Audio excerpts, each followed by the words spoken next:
Myanmar और Thailand में जहां भूकंप से भारी तबाही हुई है तो वहीं हर तरफ हाहाकार है और बर्बादी के निशान दिखाई दे रहे हैं। मांडले से लेकर के बैंकॉक तक कितना डरावना मंजर है। म्यांमार तरफ से भूकंप पीड़ित 6 से भी ज्यादा इलाकों और राज्यों में आपातकाल की घोषणा कर दी गई है। महाविनाशकारी भूकंप के बाद अब रेस्क्यू अभियान जोरों पर है। देखिए रिपोर्ट।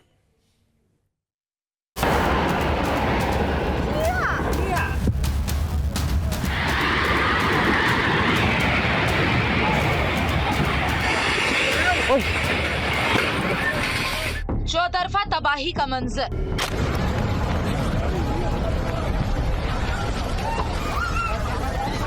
मलबे का ढेर, बनी बड़ी बड़ी इमारतें।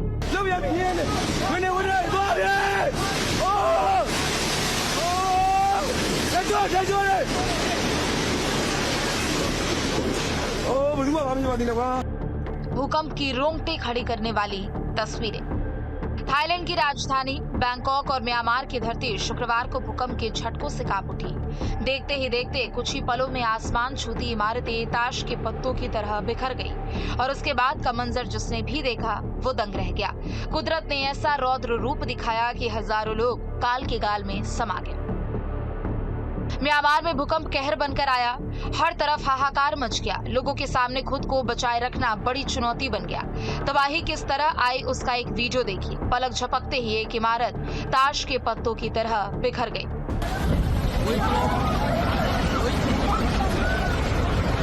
म्यांमार का मांडले शहर भीषण भूकंप से तबाह हो गया है और तस्वीरें डराने वाली हैं। खौफ के साए में आए लोग इधर उधर भागने लगे।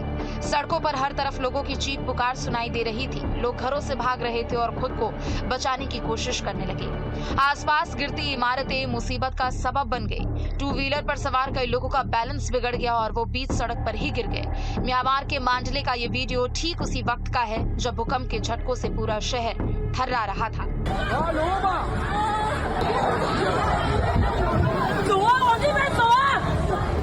भूकंप से मांडले में भारी तबाही हुई है। धार्मिक स्थलों को भी काफी नुकसान पहुंचा है।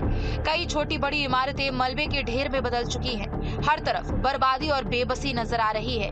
कई आलीशान दफ्तर भी भूकंप की चपेट में आए हैं। इस तरह का खौफनाक मंजर देखकर लोग डरे हुए हैं। एकदम से सारे के सारे इंदिरा मार्केट से बाहर को भागे। बहुत सारे जने भागे कि फिर हमें पता लगा कि अर्थक्वेक आ गया और बहुत मतलब जितने भी थे सभी के वहाँ के ग्राउंड में हम सब भागे और जितने भी थे सभी के सभी ऊपर से शीशे गिर रहे थे वहाँ पे ऊपर। मतलब कि अगर क्रॉसिंग नहीं होती तो हमारे ऊपर गिरना था। हालत बहुत ही ख़राब है वहाँ पे और बिल्डिंग गिर रहे हैं और बहुत कुछ हो रहा है। तो I just wish everybody is doing well. जो हमारे ऊपर लाइट्स का पूरा पैनल था वो इतनी तेज़ शेक हो रहा था कि we also thought for a moment कि शायद हमें भागना पड़ेगा। फिर जो कियोस्क पे भी जो लड़की थी वो भी भाग गई और फिर थोड़ा सा मतलब 5-10 मिनट लगा सब कुछ एयरपोर्ट पे भी जो कियोस्क पूरा क्रिएट हो गया था वो सेटल डाउन होने में लगा। अब आपको तस्वीरें दिखाते हैं थाईलैंड की राजधानी बैंकॉक की और यहाँ भी तबाही का मंजर कुछ कम नहीं है। धरती कांपी तो हर तरफ आफत आ गई। स्विमिंग पूल में समंदर की तरह लहरें उठने लगी। लोगों को पहले तो कुछ समझ ही नहीं आया, लेकिन जैसे ही कंपन बढ़ा वो इधर उधर भागने लगे। आफत और दहशत का ये मंजर जिसने भी देखा वो सहम गया। तो देखिए किस तरीके का मलबा है और इस मलबे को देखकर आपको 9/11 की याद आती होगी। वर्ल्ड ट्रेड सेंटर में भी इसी तरीके से ऊंची बिल्डिंग गिरी थी। हालांकि वो आतंकी घटना थी और अब ये प्राकृतिक आपदा है। भूकंप की वजह से, टेक्टोनिक प्लेट की वजह से एक बड़ा नुकसान थाईलैंड की राजधानी बैंकॉक में हुआ। और देखिए कैसे रेस्क्यू सर्विस के जवान काम कर रहे हैं, कैसे जो अर्थ मूविंग मशीन है वो लगातार काम कर रही है। इसके अलावा जो UAV मोबाइल फाइटर है, यानी यहाँ पर ड्रोन्स के ज़रिए भी पता लगाने की कोशिश की जा रही है।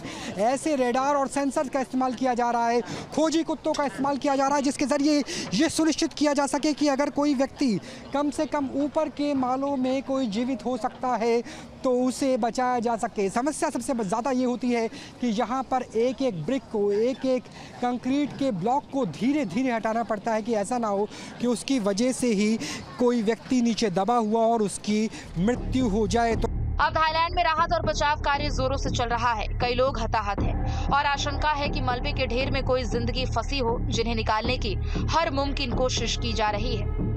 इस वक्त मैं थाईलैंड की राजधानी बैंकॉक के अंदर मौजूद हूँ और यहाँ पर लगभग 20 मंजिली इमारत थी जो भरभरा करके कल दोपहर गिर गई थी और यहाँ पर आप देख सकते हैं कि उसके मलबे को हटाने का काम चल रहा है जो आने वाले 72 घंटे में गोल्डन आवर्स के तौर पर माना जा रहा है। इंजीनियरिंग काउंसिल थाईलैंड के प्रेसिडेंट हमारे साथ प्रोफेसर साहब बात करने के लिए, उनसे हम जानने की कोशिश करेंगे कि फिलहाल रेस्क्यू ऑपरेशन किस चरण में है, गोल्डन आवर्स क्या है और कैसे यहाँ पर इंजीनियरिंग वर्क किया जा रहा है। Sir, what is the position of rescue operation right now?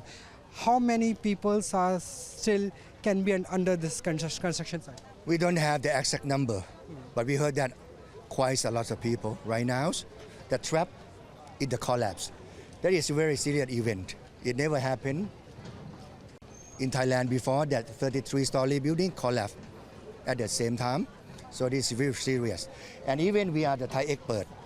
That is, we never see this kind of thing before. And what's the number of casualty right now? What's the number of casualty? The people died inside this building. You have to check the exact number right now. Building के मलबे में फंसे लोगों की तलाश और उन्हें बचाने के लिए पूरी ताकत लगाई जा रही है, मगर जिस तरह तबाही हुई है उससे राहत बचाव में भी काफी दिक्कतों का सामना करना पड़ रहा है। थाईलैंड में इस तरह की बर्बादी देखकर हर कोई खौफ में है। 32 मंजिली इमारत में से 20 मंजिल से ज्यादा का काम पूरा हो चुका था। 10 लोगों की मृत्यु अभी तक हो चुकी है और लगभग 100 से ज्यादा लोग अभी भी यहाँ पर अंदर फंसे हुए हो सकते हैं। और आप देखिए कि कैसे यहाँ पे स्पेशल फोर्सेस जो आर्मी की है वो लगातार काम कर रही है। अलग अलग जो मशीनों का इस्तेमाल किया जाता है, अर्थ मूविंग मशीन, वो लगातार यहाँ पर काम कर रही है। कोशिश इस बात की है कि जितनी जल्दी संभव हो सके, क्योंकि हर एक सेकंड, हर एक पल काउंट किया जा रहा है। अमेरिका से सपोर्ट मांगा गया है। उन्होंने कहा है कि आपके पास 9/11 जब वर्ल्ड ट्रेड सेंटर गिरा था, आपके पास एक्सपीरियंस है। भारत से सपोर्ट मांगा गया है कि NDRF ने तुर्की में ऑपरेशन मैत्री से लेकर के और कई ऐसे ऑपरेशन चलाए हैं जिसकी वजह से ऑपरेशन दोस्त, जिसकी वजह से भारत ने नेपाल से लेकर तुर्की तक मदद की है। NDRF को उनकी मदद मिली है। NDMA से सपोर्ट मांगा है, यानी भारत से भी हाथ जोड़ के सपोर्ट मांगते हुए, मदद मांगते हुए फिलहाल नज़र आ रहे हैं। ताइवान से लेकर के और जो आसपास के देश हैं उनसे भी सपोर्ट मांगा जा रहा है थाईलैंड के एक्सपर्ट के द्वारा। भारत ने इस मुसीबत की घड़ी में भूकंप प्रभावित देशों के लिए मदद के हाथ आगे बढ़ाए हैं। लिहाजा थाईलैंड के आपदा प्रबंधन अधिकारी भारत का शुक्रिया अदा कर रहे हैं। So you want any kind of expert help from India because we have special agencies?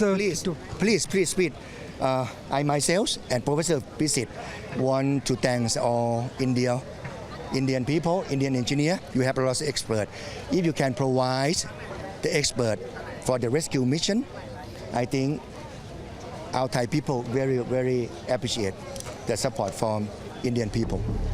भयानक भूकंप से धरती कांपी और कुछ ही पलों में हर तरफ तबाही का मंजर दिखने लगा। शक्तिशाली भूकंप के बाद बड़ी संख्या में इमारतें धराशायी हो गई। अब सबसे बड़ी चुनौती है रेस्क्यू ऑपरेशन, ताकि कुदरत की मार के बाद जिंदगी फिर से पटरी पर लौट सके। Team news state.